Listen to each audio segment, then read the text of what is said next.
Hi, Yura here. Today I want to share a practice that helps me draw good portraits from photos.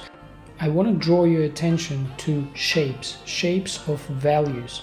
As you see, I highlighted the shapes here that I pay attention to. So first, you have to start with the darkest tones.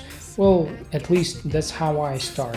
You can still use all the structured techniques, Lumi's method and whatnot, but it is crucial to train your eye during your art development, and seeing shapes is very helpful in this endeavor.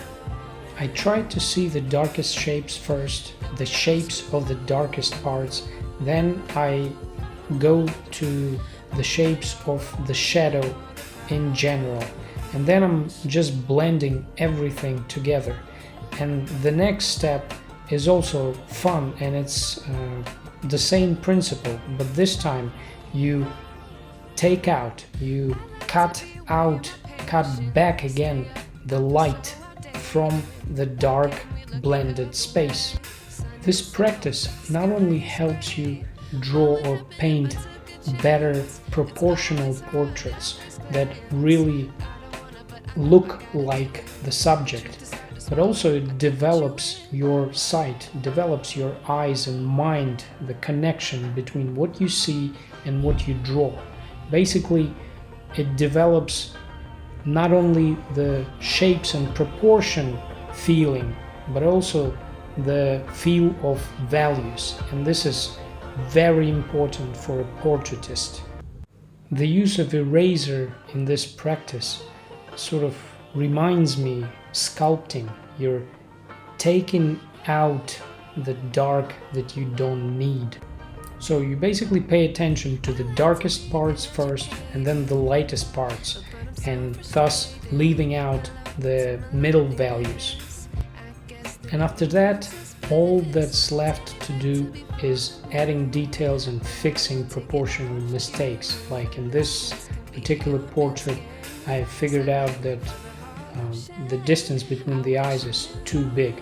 So later on I moved the left eye of the subject to the left into the shadow area of the nose bridge.